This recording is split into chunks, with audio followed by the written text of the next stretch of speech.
Hey y'all, welcome to this week's show. We're going to run through a few really interesting plants today. We'll get to a couple of wild edibles from my spring foraging cookbook, and we'll get through a couple of medicinal plants from my Medicinal Shrubs and Vines book. And before we do though, and speaking of books, I need to announce to you that as I did last year, during the time of Lent, I am giving away free ebooks. I'm a Catholic, and Lent is a time of prayer, fasting, and almsgiving. This is my way of giving alms. I mean, you can give alms to the church, you can give alms to charity, and I'll do that certainly, but this is my way of giving back to you, my listeners and readers, that enable me to make a living doing, what I love, working with herbs and cooking and foraging and all the things that I do, and writing about religious topics and all that. It's a way of giving thanks to God for giving me these talents, giving me the knowledge and skill, letting me be in a time where I can do things like podcast and self-publish. I mean, you couldn't do any of this just a few years ago. I'd have probably gotten started on this path 20 years earlier had technology been at that point. It was not. This is really pretty cool, So last year I gave away several hundred ebooks. This year I'd like to give away thousands. I'm going to give away as many as possible. So I want you to tell your family, your friends, your loved ones, send it to anybody you know that might like one of my books. Now, all you have to do to claim your free ebook, this is going to come to you as a PDF, one per person. That does not necessarily mean one per household. It means one per person. So is just email me at judson@judsoncarroll.com and tell me which one of my books you'd like. So you can find my books anywhere you can find my work. If you want to go to Amazon and look through all my books, judsoncarroll.com. Really, I think the easiest way is to go to my blog, southernappalachianherbs.blogspot.com. You'll see the covers of all my current books on the right-hand side of the page. You click on it, you get a description. I've got herb books, I got cookbooks, I got religious books, you name it, right?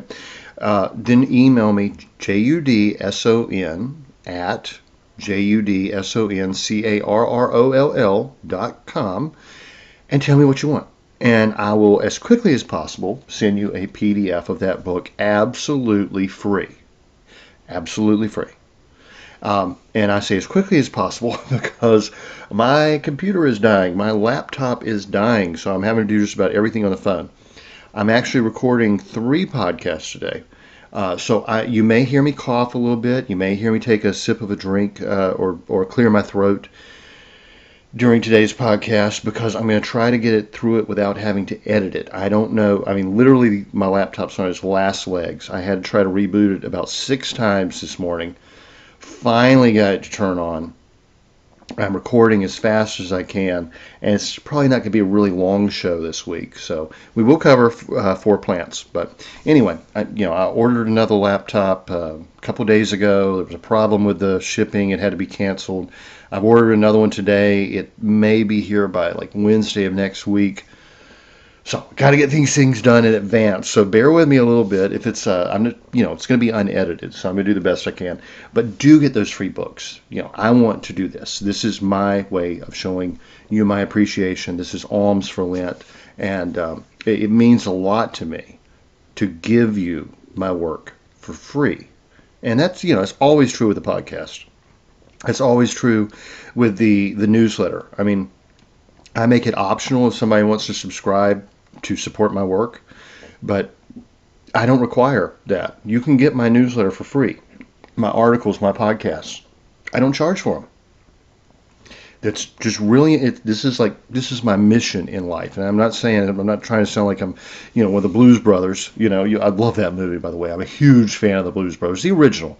The sequels were horrible, especially that last one. That was just awful. But no, the original Blues Brothers movie was so good. And I always think, when they come in, we're in a mission for God. We're putting the band back together because we're on a mission from God. It's a very funny movie. It's actually an authorized Catholic movie, by the way. Some of the best music. It's endorsed by the Catholic Church. It was some of the best music. And what a couple of wackos. I mean, sometimes some of the most flawed people can do some of the greatest stuff. That is certainly true in the case of John Belushi and Dan Aykroyd and all those great musicians that were in that film. Oh, man. And, what was her name? Princess Leia. She was in there, and she was, pretty messed up person. So let's say some prayers for all those people that didn't live the best lives, but they actually did some good things along the way. I always think it's very important to remember the good things about people as opposed to focusing on the scandals and all the mistakes they made. Much more important especially when it comes to not just historical figures, but people in our family, and not to focus on the bad when we have the choice to remember the good. Sure hope this is the way I'll be remembered, because I'm certainly a flawed person. So anyway, let's get into our plants. We'll start with the wild edibles and sow thistle. Sow thistle is one of everyone's favorite wild edible plants. It looks like a dandelion, and it's almost interchangeable, but it's a little less bitter. So if you have trouble eating dandelion, look for the sow thistle. Essentially, it looks like a prickly dandelion. I mean, that's kind of the best way I could put it. The young tender leaves, now before they get really prickly, can be eaten salad, but as the plant matures, the leaves do become more prickly, and that shows it's a member of the thistle family. And at that stage, it makes really good cooked greens. In fact, it's considered to be one of the very best wild spinaches. Not bitter like dandelion greens, more mild and almost sweet like spinach. Also, unlike dandelion, the tender stems are a choice edible that can be cooked like asparagus, steamed and buttered, included in cream or a cream soup or really any soup, casseroles, cooked with eggs, etc. It's just really delicious. It's sort of a no-brainer. That's where a lot of people get their kind of introduction into foraging. And if learn to identify it, it's pretty abundant, and you're going to love it, honestly. Of course, stems of dandelion are much more bitter and really only of use for medicinally as a bitter herb. So that makes sow thistle a really nice plant to have around, even though it's considered a weed and people try to get rid of it, just like dandelions. The flowers are edible, but also like dandelion, they're best picked in the bud stage and pickled like capers. I've given you that recipe before under dandelions, under nasturtiums as well, I think. You'll love making capers out of these flower buds. They're so good. So good. And, of course, capers are rather expensive. There's no need to be. Actually, if you buy the Goya brand, they're fairly inexpensive. They're very high quality. But capers and just about any other brand are really expensive. So I'm going to do one more wild edible, and it's Spiderwort. Now, this one really surprised me. Let me get a sip of a drink here. There we go. Getting a bit of a irritated throat. This is my third podcast that I've done today. And believe it or not, it's not that much fun to hear myself talk. It's actually making me a little hoarse. So this, like I said, really did surprise me when I found it listed as a wild edible. I had been told that it was poisonous, but I suspect that when I was growing up being taught about foraging and herbs, it was kind of lumped in with blue flag iris. Blue flag, while it does have some medicinal uses, should not be foraged as a food. It is somewhat toxic. Spiderwort looks like a small blue flag iris, so I think the tutors got confused. It's a beautiful spring wildflower, really one of the first ones that comes up. Definitely don't over-harvest it because you're taking the whole plant, and it grows from a bulb. You're not going to, you take the plant's gone. So you take too many of them, you're not going to have many. But if you find a patch of them, grab a few. The young stems taste like asparagus, and the tender spring leaves are good as a pot herb. And the flowers can be candied. They're really pretty too, and this makes such a beautiful decoration, like for a cake or something. They're gorgeous. Generally speaking, blue flowered plants should be treated with caution. Blue is actually one of those signs that a plant may be toxic. Of course, you have blue gentian. Totally not true in that. Also not true with spiderwort. And I'm really pleased to have learned about this one. And of course, violets can be blue, so it's not an overarching rule, but it is one of the things you kind of are cautious about when you see a plant with a blue flower. It's really one of my favorite spring flowers, and once I learned about it, I started tossing a few in with some trilliums, another plant that shouldn't be over-harvested. So that gives me a little of this and a little of that, and I can cook it up, and I got a nice little side dish. Just don't overdo it, but where they're abundant, feel free to grab some. If it's, get permission if you're on somebody else's property. Other than that, feel free to grab some. And of course, remember, always check state and national forest regulations. Depends, it really varies. Some allow foraging, like on the Blue Ridge Parkway. If you even pick a dandelion flower and stick it behind your ear, you can be arrested. I mean, I'm not kidding. So do check, make sure what the regulations are. You may have to get a permit. It may be totally allowable, or it may be totally off limits. It's public land, but let's just say it's not always that public. It's land that was taken from the American people, and sometimes we're allowed to use it for certain purposes, and sometimes we're not. So anyway, one special dish I came up with when I found a nice patch of spiderwort, and it's actually a really nice patch right at the end of my driveway. Every spring they just come up so beautifully, and I used to take pictures of them and just, enjoy looking at them.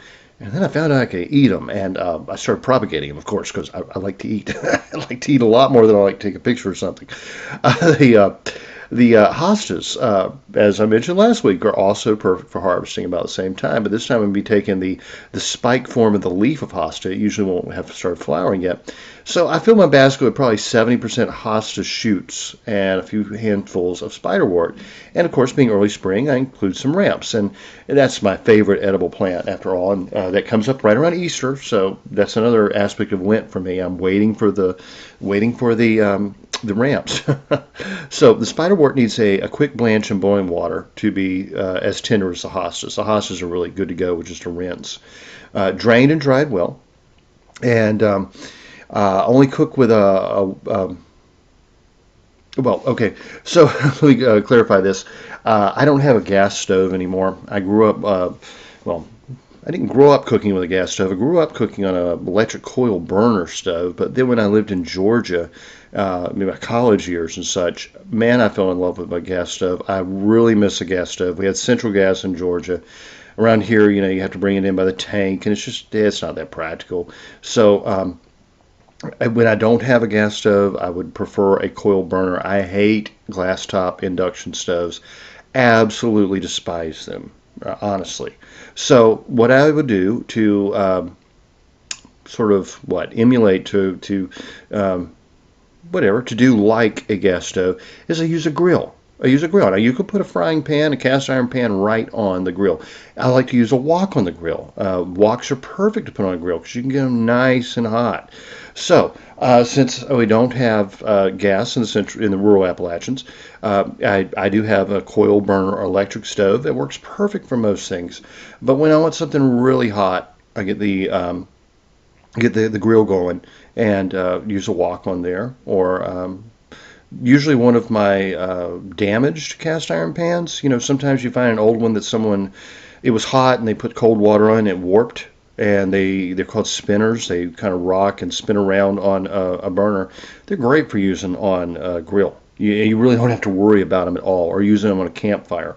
So that's what I do with my damaged cast iron. Is I use it without worrying if I'm going to hurt it any worse in a campfire or on a grill. And I don't mind getting it red hot. I mean, flaming red hot, and tossing a nice steak on there and getting a perfect sear.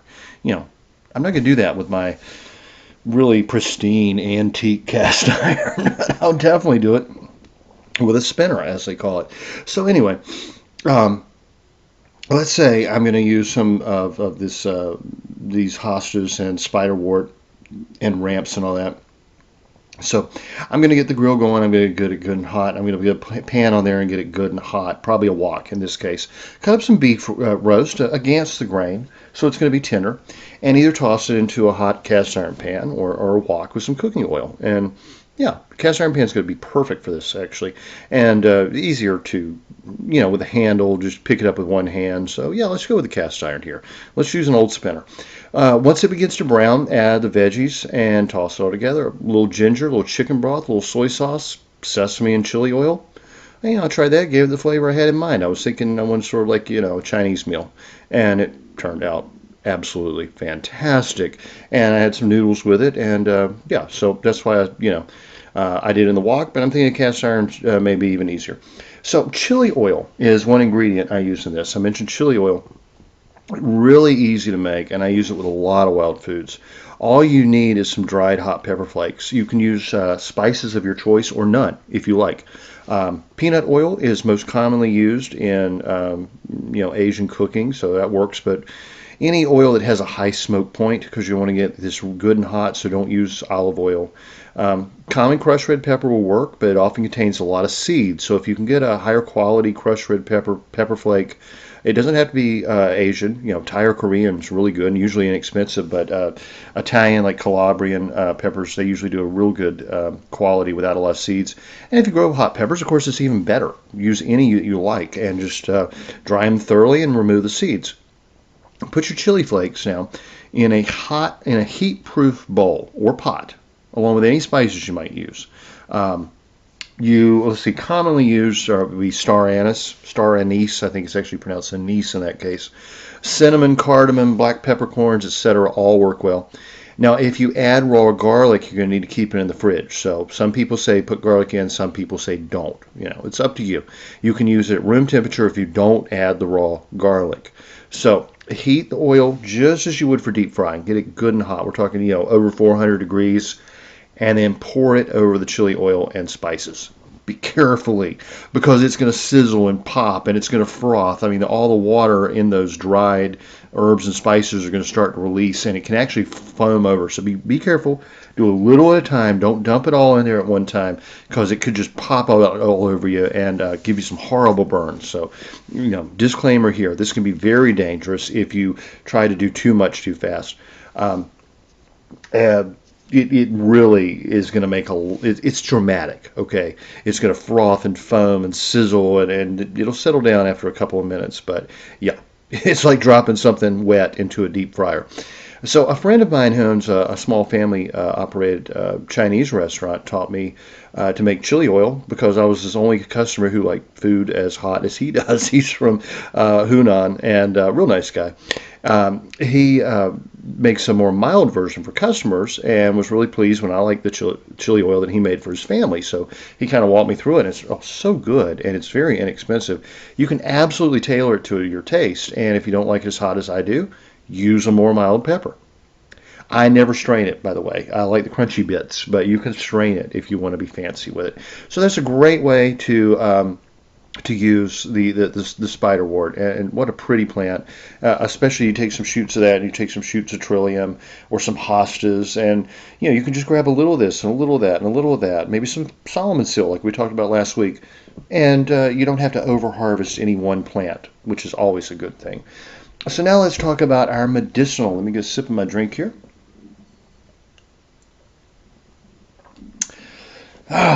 let's see. We will start with Clinopodium. Now, Clinopodium is often considered a wild edible. In fact, we probably already talked about that in the foraging cookbook. It's called calamint, but it has a lot of medicinal use, and it's one a really good one to learn to forage for or to grow in your garden. Use of it goes way back. Dioscorides wrote of Clinopodium under two names, and he said decoction. Let's see. The herb, a decoction of it, is taken as a drink for bites of venomous creatures, convulsions, hernia, and slow, painful urination. A decoction taken as a drink for many days draws out the menstrual flow and casts off hanging warts. I guess it would be used topically in getting rid of warts. I don't know. I have not tried it that way. Never actually had a wart. Yeah, no, I had a planter's wart one time. I stepped on a nettle, a ground nettle, and it caused me to get a little planter's wart on my toe. And so I got some of that stuff from the drugstore. You put it on there, it just kind of burns it off, basically. So maybe this can be used similarly. It stops the discharge of the bowels when boiled down 2/3 and taken as a drink in wine for non-feverish, but for the feverish, take it with water. Let's see if he gives anything else. Oh, applied with polenta, and in that case, he means grain, basically cream of wheat, if you want to think of it that way. They didn't have corn back then, but they still called it polenta. It would dissolve edemas and extract thorns and splinters, so used topically. As much of a teaspoon of the decoction of the seed is able to cause nightmares, however, so probably don't want to do that. The leaves are applied to gross boils and inflammatory tumors. The root loosens the intestines and voids biles. Plants for a Future lists 3 varieties of Clinopodium. Clinopodium chinense, which I suppose is from China, Clinopodia umbrosum, and Clinopodia vulgare, which is known as wild basil. And of vulgare, which is the most common, it states, medicinal use of wild basil. This plant is aromatic, astringent, cardiotonic, carminative, diaphoretic, and expectorant. An infusion of the plant helps to overcome weak digestion. Very useful. And the reason it's called wild basil is it has this aromatic quality.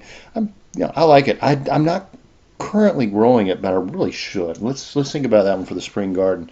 So the next one is really interesting. Let me adjust myself here in the chair. Oh, big leather chair. I usually edit out the sounds of myself moving around in the chair because it sounds like I'm farting, obviously. But no, it's a leather chair and a sore back today for some reason. Oh, yeah, well, I did a lot of yard work past few days. But anyway, sweet fern, Comptonia. I really like this plant. It is one I find wild.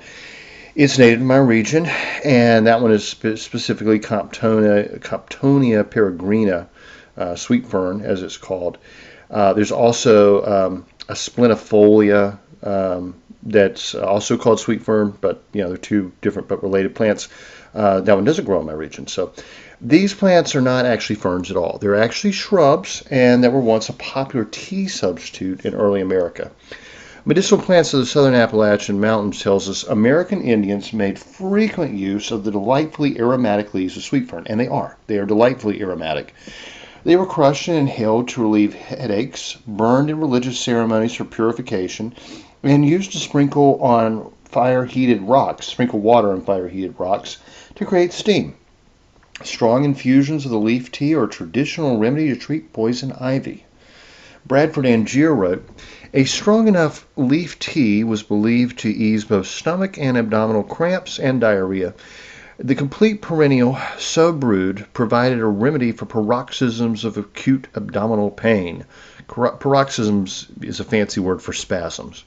Perhaps localized and caused by spasms, obstructions, or twisting of the colon. Care had to be taken, of course, not to be misled by appendicitis, characterized by extreme sensitivity in the right lower abdomen, and in early days hopefully treated instead by cold compresses. Now, appendicitis, of course, is extremely dangerous and often mistaken for other cramping type issues such as menstrual cramps, or in this case he's talking intestinal cramping. Find your spleen, get a anatomy chart, and then learn to find it on your body, especially if you're a woman, because inflamed appendicitis, inflamed appendix, that's what I'm trying to say, I'm getting my tongue twisted, seems to be far more common among women than it does men. Find it, and whenever you have cramping, feel that area and see if you have a swollen appendix. I cannot emphasize how important that is. An ex-girlfriend of mine almost died from appendicitis. She thought it was menstrual cramps, and went on for days and days. I kept saying, "This doesn't sound right. This doesn't sound right." I, recommended some antispasmodic herbs, and she's like, they're relaxing, but they're not helping with the pain. I'm thinking, are you sure this isn't your appendix? No, it's just, I get this every month. And then she passed out in a restaurant bathroom and had to be rushed from the hospital, have an emergency splenectomy, and almost died. And, she was in Europe at the time. We were communicating by, chat and email and all that. If she had been around me, I would have just reached down and put my hand on her appendix, and I would have said, "You're about to die. Your appendix is about to rupture. We need to get you to the hospital." But of course, I wasn't there, and apparently, no one in her group that she was with had any knowledge of anatomy, or that would have happened. So, people can be extremely ignorant when it comes to really, really common issues, and that's when you can rule out real quick. If you just right now Google the appendix, figure out where it is, put your hand there, find it in your own body, and then you'll know if it's inflamed or not. And I think I would, if I had children, I would start teaching them to do that at about 10 years old, and we wouldn't have to worry about that issue. So anyway, I said, Bradford Gier still says, a tea made of sweet fern drunk at childbirth was believed to help physically in the delivery of the baby. Supplies of frost-wilted leaves were gathered in the fall, dried and kept throughout the cold months for all such purposes. It was also drunk for a stimulating effect by convalescents weakened by fever, and its aromatic pleasantness was used to make such early remedies as cough medicines taste better. It was one of the many arthritis treatments, both as beverage and for hot, moist applications, to ease the pain of the affected part. In this regard, the leaves were simmered by the Indians for providing a moist poultice to be held against the cheek to ease the agony of the toothache. No less authority than the U.S. dispensatory stated that the decoction of the medicinal be used to treat diarrhea, while other authorities recognized its value with difficulties arising from poison ivy and the like. Now up to modern use. Plants for future states. Medicinal use of sweet fern. Sweet fern was employed medicinally by several native North American Indian tribes who used it especially as a poultice to treat a variety of complaints. It is still used for most of the same purposes in modern herbalism. The leaves are astringent, a blood purifier, expectorant, and tonic. A tea made from the leaves and flowering tops is used as a remedy for diarrhea, headache, fevers, catarrh, that's congestion, vomiting of blood, rheumatism, etc. The infusion has been used to treat ringworm. The leaves has been used as a poultice for toothache, sprains, etc. A cold water infusion of the leaves has been used externally to counter the effects of poison ivy and to bathe stings, minor hemorrhages, etc. The leaves are harvested in early summer and dried for later use. So that's different than what Angier told us about frost-wilted leaves being harvested. Interestingly, Resources of Southern Fields and Forests, the botanist that was hired by the Confederacy found it in the mountains of North Carolina and northward, where I am. And he said that chewing the root would check the spitting of blood and is useful in debility following fevers. In 1898, it was found in the medical dispensatory, would be used by doctors and pharmacists. And I'll just give you the actions and dosage, actions and medicinal uses. Tonic, astringent, and alterative used in diarrhea, dysentery, hematopsis, leukorrhea, rheumatism, debility after a fever, and in rachitis. A decoction of it is very useful in summer complaints of children. I have never been able to figure out what summer complaints of children are. You see that in many old medical books. Seems to be something to do with diarrhea. Maybe they were drinking bad water. I don't know. But they keep talking about summer complaints of children. I don't know. If you know, let me know. I'd be interested. A pillow of the leaves is beneficial to rachitic children and maybe used as a fomentation in contusions and rheumatism. Peterson Field Guide for Eastern Central Medicinal Plants says the leaf tea is astringent, a folk remedy for vomiting blood, diarrhea, dysentery, leukorrhea, rheumatism. American Indians use leaf tea as a beverage, a wash for poison ivy, and for bleeding. And y'all, will wrap it up there. It looks like I got through it. Say a prayer that I can get it uploaded and sent out before my computer absolutely dies. Be sure to contact me and get a free book, and I will talk with you next time. The information in this podcast is not intended to diagnose or treat any disease or condition. Nothing I say or write has been evaluated or approved by the FDA. I'm not a doctor.